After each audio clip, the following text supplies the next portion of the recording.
Now then, welcome back to an Integra video. By the end of this video, we will hopefully be able to drive the Integra, because in this one we're going to install some brake lines and some fuel lines.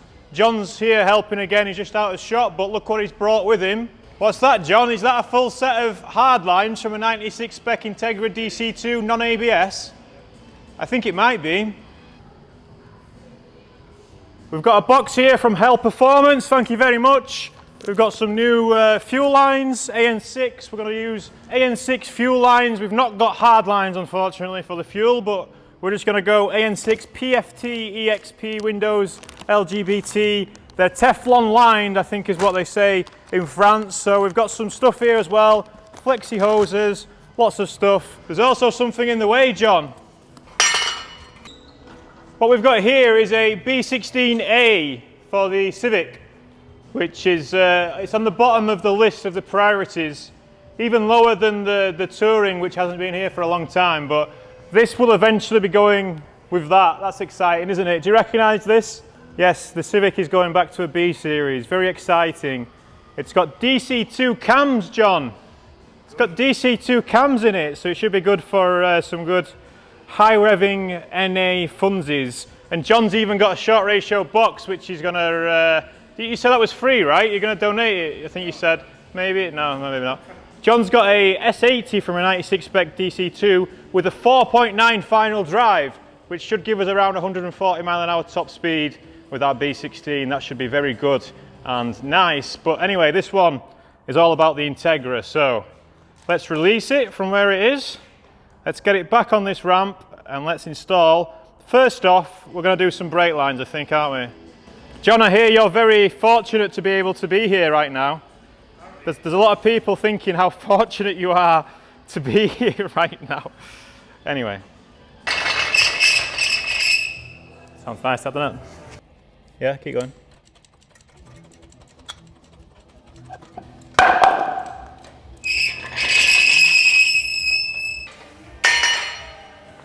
Nice.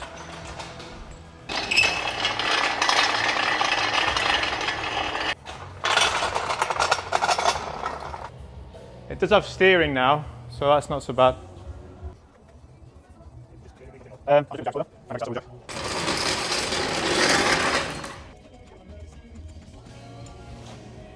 Ready?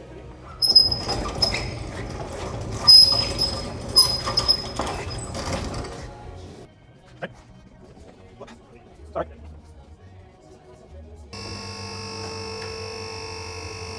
Right, so what we've got here then is a full set of hard lines from a 96 spec Integra with the factory non-ABS proportioning valve, which would mean that the brakes on this car should feel exactly like what the brakes on that car did. Those of you who've been around a while might remember that I was never quite happy with the brakes on this car after deleting the ABS. Now, I did briefly for a point have a slightly different proportioning valve, the flat faced ones, but I got rid of that as well and put in a manual valve, but I was never happy with it. But just to rule out, obviously I'm a better driver, aren't I? I'm going to be a much better driver, yes, now that I've got all this experience. But what we're going to do first then, John, is the front lines. Yep. There are many places and I wish to go. Probably turn the music down a bit. I got fucked in the last one I did. YouTube. Loads of, yeah. Ready? This is going to be fun to try and... It might be doable. This would have been a lot easier, John, if we'd have done this before putting the engine in, wouldn't it? I'm taking 24 pictures a second here. 25 actually, you'll have one, a bonus one. So we've got, as we look onto it, that's how it goes on the car. So this goes to the front left at the back. This guy goes to the master cylinder. Yep. This guy goes to the master cylinder as well. And then the back yellow tape one goes to front right. Easy. Yeah. Too much thinking going on around here. What do you reckon, M6 riv nuts? Yeah. Just show us that quickly, John.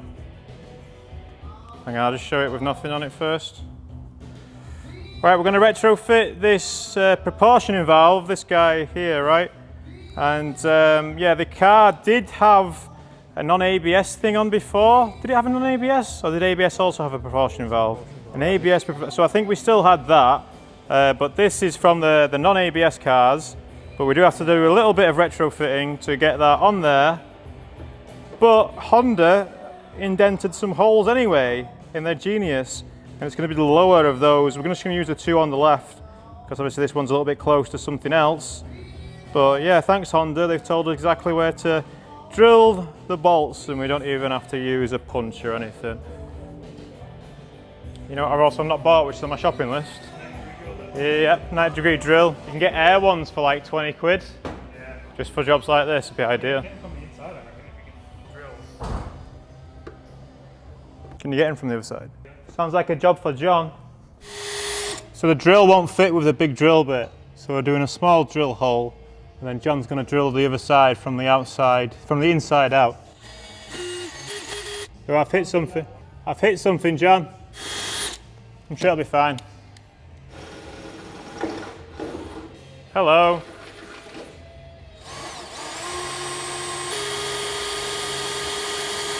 Yeah, you're in the right hole. I can see the drill, but yeah, hey, there we go. Nice. Jesus. Hard work that. Yeah, it's going to need that on that. Tight. Nice. Don't worry about the top left one. You'll be fine. So the first problem we experienced on this day was that this brake master cylinder that we fitted from the Civic, that we thought was from an MB6, actually has one M12 fitting and one M10. Most Hondas have two M10 brake pipe fittings. I remember the M12 has to go to the front apparently. And you guessed it, the factory line's an M10 and I don't have an M12 fitting to remake that. Let me see if that garage down the road does it. Hi mate, good afternoon. Just a quick one. After an M12 brake pipe fitting, I can see it on your website which asking me to put your reg in and stuff. I just wondered if you had some in stock. I can sell the 50, but I can't sell you one because that won't be rate cost effective for me. Ah, bugger, yeah, I only need one just for, if you've got one, that'd be ideal, but... It's 50 or no, mate. Pack of 50, that's it. Yeah, no, they've only got packs of 50. I can get off Amazon, it's a ridiculous price, but it's not, it is what it is. Right, the fronts are almost done, John. We've just got one line to make, which we knew about. Now we're going to try and get the rears through the hole. All right, what we're trying to do now is feed the rear brake lines, the hard lines, up through the subframe. Now, how you should ideally install or remove these would be to have the subframe off, but obviously we've just put it on, we've just got the engine in, we've just got suspension on. We went through all that effort previously to get everything back in, and now John remembered he had some hard lines and we're trying to bodge is probably the right word. Yeah, definitely would have been a lot easier to do this without the subframe or the engine or anything getting in the way. So we're going to drop the subframe on this side slightly just to give us a bit more room.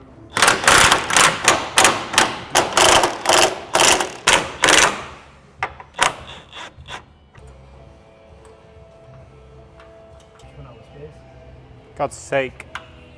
Never gonna be the same.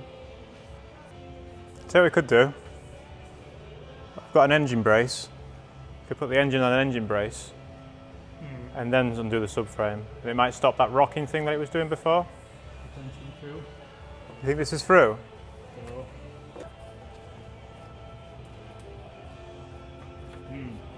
Stuck. Oh. Right, let's drop the subframe. Do it one way. Let's just drop the subframe. I don't want to keep kinking the pipes so much. Let's just get it done. I'm going to brace the engine, take out the rear engine mount bolt, and then we'll drop the subframe. And it should gain us a couple of inch, which is all you need sometimes. Yeah, unfortunately, the easy method of just slotting them through the subframe didn't work. Again, if we'd have thought about this before putting the engine in, then we would have had a lot better time. But anyway, we're going to drop the subframe slightly, but to do that, I'm going to put the engine brace on first.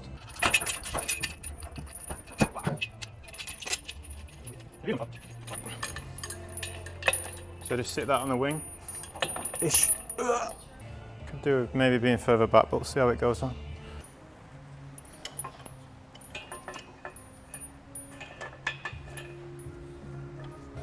So we've got the rear engine mount suspended by the engine crane, engine hoist, no, the engine holder device.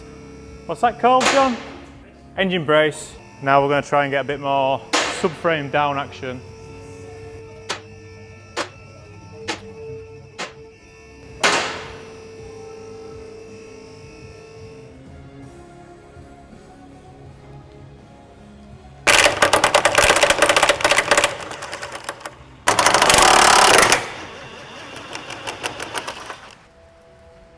I mean, yes, but it's gone that way forwards loads, but we just ignore that.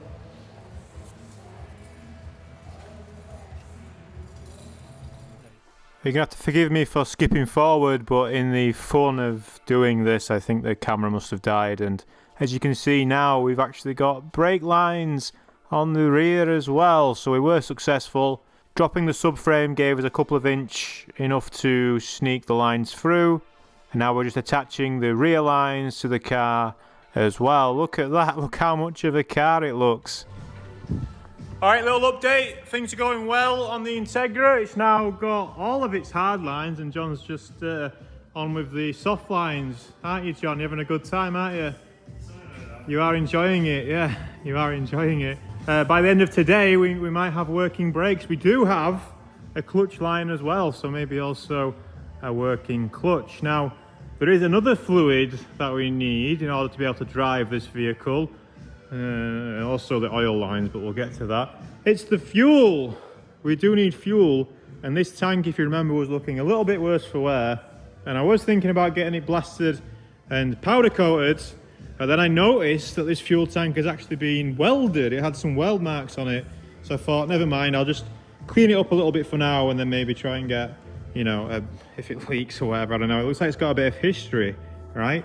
But the history, the more of this sticky stuff that I get off, the more the weld marks become more interesting, because they're very uniform, right? So someone has opened up this fuel tank here, all along. Can you see the weld? All along here. And they've taken out that part. Why have they done that? Why do you think? What is your theory? Please write it in the comments. We think it might have a secret baffle, don't we, John? A secret motorsports baffle. This fuel tank came from, I believe, a crashed imported Integra. If I remember rightly, it's one that Vinny had. I think that's what it came from. But yeah, these are definitely Japanese spec welds. So, is that what's happening? Why else would you have such a uniform cut, right? Why else? I don't know. What do you reckon? But anyway, I'm going to paint it just for now. I'm going to seal it in this professional fuel tank paint that I found kicking around. So it's going to look great. Can't wait. All right, we're all done for today. Quick recap on the Integra. What have we got? We've got hard lines. We've got clutch lines. We've got brake lines.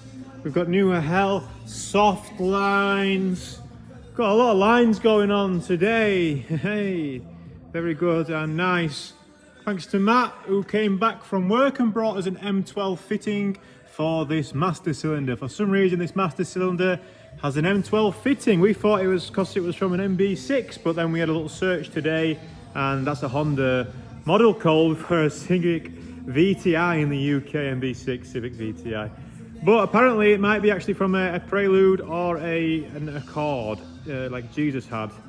Yeah, it might be from an Accord, but it's a bit weird because it has that M12 fitting there. Normally on the Hondas or most stuff, it's two M10 10mm, but this has one M12, which I mean, it's the same size pipe, and you know, I don't know, it's whatever. But look at this. It looks like Honda himself could have installed that if we cover up that corner, right, Mr. Honda? Thank you.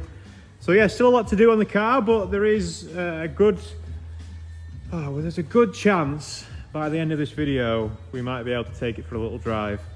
The professional paint is just drying up on the fuel tank, so yeah, we still need to get there's a small little problem with the brakes where we couldn't actually get them to bleed. So, you know, it's been stood around a while, hasn't it? So, and those brake lines have also, you know, there's a lot of air going on here, but we'll get there. So John's going to come back one day at the weekend, and yeah, he loves it, doesn't he? Shout out to John. Thank you very much for the assistance again. I think he quite likes it, doesn't he? Do you remember him from the Honda racing videos before? Hey, he just loves the Hondas. Anyway, I'm going to do some little touch-ups on this, and then, yeah, hopefully we'll get this to go. So the fuel obviously needs to go in. We need to make all new braided fuel line system and figure out where that's going to go. But, yeah, in a minute for you. Now, actually. All right, we're back working on the Integra. Hopefully by the end of today, fingers crossed, we'll be driving. But got a lot to do. Got very much a lot to do, right? John's here helping again. So we're just going to plow through. We've got to get the brakes bled. We've got to make the oil cooler fit. We've got to extend the lines for the power steering cooler. We've got to fit the fuel tank and make all the fuel lines, okay? It's quite a lot of work to do, and we're just going to try and get it done. I'll give you an update on the way. For example, we're just changing the fuel pump. This is the old one out of the Civic. It's a Walbro. It works. There's just a standard fuel pump in it. So we're just putting a known working good fuel pump in and get the tank on, get the fuel lines in. There's going to be a lot to do. I'll let you know if anything interesting happens. So we got started by giving the brakes another bleed. Unfortunately, the little vacuum hand pump wasn't really playing ball with the lines being dry. I've still not invested in a air operated, a pneumatic with a P and an N. I've not invested in one of them yet. Pressure bleeders and Hondas and Japanese cars, they don't really work so well, do they, when they go on the master? That'd be nice. Maybe I should look into that. I've seen people bodge it where they put a bike pump valve Schrader, is it? Is he the cop from Breaking Bad? Anyway, we managed to get the brakes feeling pretty good, but unfortunately that was the last hydraulic system that well, there's only two. The other one wasn't playing ball. The clutch hydraulics were not playing ball. Hang on a sec. John, what's that fluid you're putting in there? Whoa, Posh that looks stuff. fast, that does. Yeah, unfortunately, it looks like the clutch master cylinder had died. It was acting all sorts of weird, and then started pushing out bits of what looked to be like bits of seal, right? Bits of black stuff just in the fluid, and then the fluid was coming back out of the reservoir, and it just wasn't doing what it should do. But the good news is they are pretty cheap. The bad news is that I had to order one, meaning that driving the car today is now looking not likely at all. Well, unless I want to do it without a clutch, which I don't really want to do. But look at this. Those are some proper chompers for getting through AN lines. They were a present from Rob from RD Motorsports. Got some bits off him from the M3 recently, and he included these. No more cutting AN lines with angle grinders. Now we can have a clean cut and hopefully be able to get the AN lines done easier. So we're making the fuel lines now for the Integra. The professional paint that I used to cover it is now dried. Let's get it done.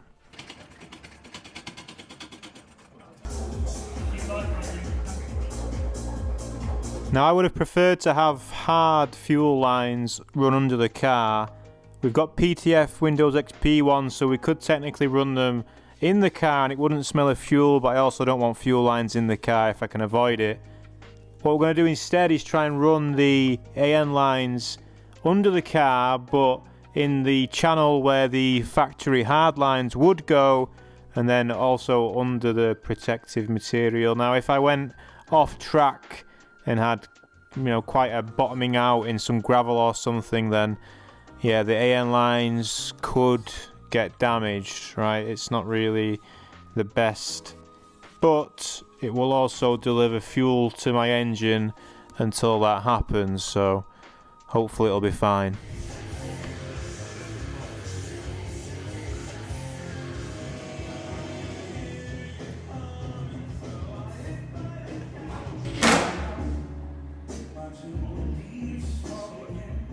And unfortunately, that is where this video is going to end. So we've made a lot of progress today. The Integra's got fuel lines, brake lines, and the clutch line technically, but we need to get a master cylinder on it.